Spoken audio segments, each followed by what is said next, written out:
Hey everyone, welcome back. Hope you're having a fantastic day so far. So in today's video, we have some really great news as a new bill that is bipartisan, has both Republican support as well as Democratic support. In this bill, it would update the rules within Social Security and really help out millions of beneficiaries. In today's video, we are going to be breaking down everything that you need to know. But before we go ahead and dive into it for today, if you would like to receive up to $200 in free stock or $200 in free cash, in a pinned comment below, I will be leaving a link to Robinhood. All you have to do is once you click on that link, is just sign up for a free account and then simply link your bank account. You do not even have to make an opening deposit. At that point in time, Robinhood will be sending you one free stock worth all the way up to $200. And if you'd rather just have the cash, all you have to do is once you receive the free stock, is just sell it for what it's worth and then transfer the cash value right back to your bank account. Okay, so before we get into the new bill that was just introduced this year that would impact and benefit millions of beneficiaries in a really good way, first off, we're going to be covering some more good news as Trump sat down with Time magazine and they asked him various questions from the economy to immigration, to Social Security, to Medicare and Medicaid. And we're going to be breaking down one really good thing that he said that is great news for beneficiaries of Social Security, especially those concerned about potential cuts to the program, Social Security as well as Medicaid, what they said about potential cuts taking place. So we're going to be looking at this article here first. Once again, from Time magazine. So first off, they asked him, experts estimate that the House Republican budget will result in more than $800 billion in losses to Medicaid over the next 10 years. They asked him, do you support that? First off, he asked, due to what? They responded, the House Republican budget that would cut roughly $800 billion from Medicaid. He responded with, I don't think they're going to cut $800 billion. They're going to look at waste, fraud, and abuse. And then they questioned him, so you would veto a bill if it had cuts to Medicaid? He responded, if it was an increase, if we were deducting something from, I would, but it's waste, it's fraud, and abuse is what we're looking at, and nobody minds that. So it looks like he's at least against cuts to Medicaid taking place. Now they go on here to ask, if Republicans send you a bill that cuts Social Security, Medicare, and Medicaid, you commit to vetoing it? He says, if it cuts it, I would not approve. They follow up by asking once again, so you would veto that? He said, I would veto it, yeah, but they're not going to do that. So first off, Trump believes that Republicans are not going to send a bill to his desk that includes cuts to things like Social Security, Medicare, or Medicaid. But he's saying that if they do, he is going to veto it. And if he does veto it, it'll send it right back to the Senate, where they will need Democrats to join Republicans in support of that bill, something they will not do. So it looks like there is not going to be any cuts to Social Security, Medicare, or Medicaid, at least according to Trump's word there. So of course that is very, very good news for those, especially that do not want cuts to Social Security or Medicare. Those receiving Social Security obviously do not want cuts to the program. Now, as far as some other good news goes, we have a bill that was introduced just this year. This was a bill that was also introduced in last Congress as well.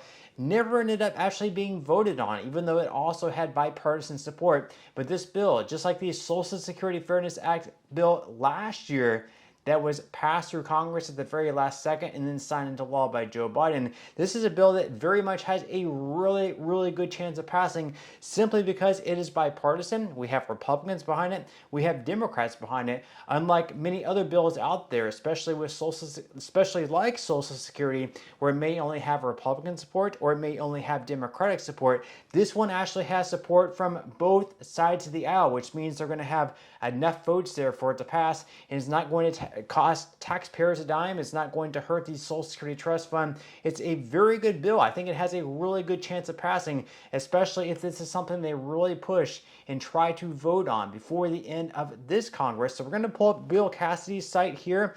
He is a Republican senator from Louisiana. So it says that U.S. Senator Bill Cassidy introduced the SSI, Savings Penalty Elimination Act, to reform the Supplemental Security Income Program, which has not been updated in nearly 40 years and currently punishes older and disabled Americans for saving for emergencies and their futures.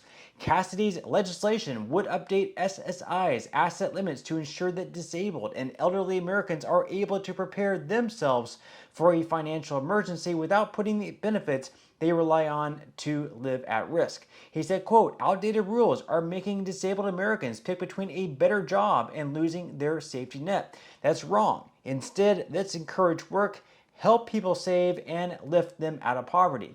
Now, Cassidy was joined by U.S. Senator Catherine Cortez Masto in introducing the legislation. So basically, as far as asset limits go, if you receive SSI benefits, if you're a single individual, you can only have around $2,000 in assets. That includes things like your bank accounts.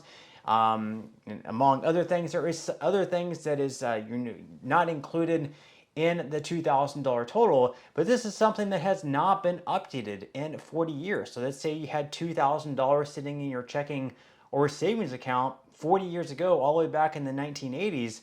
That was a lot more money back in the 80s than what it is this year in 2025. We're talking about 40 years of inflation taking place. Why they never attached that number to inflation, I don't really know. And the crazy thing is that for married couples, it's only $3,000 in asset limits for them, even though we're now talking about two people, when for one person it's $2,000. So it really only would make sense for married couples to have $4,000 for their asset limits, but for whatever reason, they were only given that $3,000. So they would actually update this.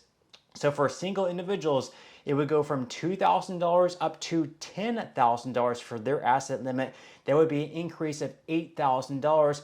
And then for married couples, they would get boosted all the way up to $20,000 from $3,000. For them, it would be a $17,000 increase. So really, really good stuff there. Now they go on here to say that right now, individuals with a disability or those aged 65 and older are only eligible for supplemental security income if they have under $2,000 in assets. SSI's marriage penalty restricts married couples to a total of $3,000 in financial resources to remain eligible, and a study by J.P. Morgan Chase suggests that current assets and income limits on federal benefits for people with disabilities make it harder for them to work a part-time job or save money for an emergency. The SSI Savings Penalty Elimination Act would raise the SSI asset limits to $10,000 for individuals and $20,000 for married couples and index them to inflation moving forward. And the last update to SSI asset limits, once again, was passed by Congress all the way back in 1984. That was more than 40 years ago and went into effect in 1989. Now, once again, we can pull this bill up here. This is the Senate's version of the bill, the SSI Savings Penalty Elimination Act. And once again, on the left-hand part of the screen, you can see that 5 Republicans are co-sponsors of this bill. And then we have 4 co-sponsors who are Democrats. Now, for this bill to pass in the Senate, they would need at least 60 votes. So you would want to have like 60 co-sponsors with this bill. But of course, it is very good news that we have 5 Republicans and 4 Democrats. Clearly, both parties really, really love this bill. And I think, at least in my opinion, if it were to be voted on today, it would be something that would pass in both the House and the Senate. Now we can pull up the House's version of the bill. And we can see in the House, it has 7 Republicans behind the bill. And then we have 6 Democrats. So again, in the House, we have both Democrats as well as Republicans behind this bill. And it's something that's very important because, once again, in 1980, $2,000 was a lot more money than what it is today. And if someone faces an emergency, if their car breaks down or anything else in their house, something that they need the money, $2,000 is not going to take them very far. So it's very important for people to be able to have more money in their bank account and not risk their SSI benefits being taken away. But with that said, leave your thoughts and comments below. Is this a bill that you would like to see passed? Is there something that you would like added to it? Leave your thoughts and comments below. But that's all we have for today's video, and I will see you in the next one.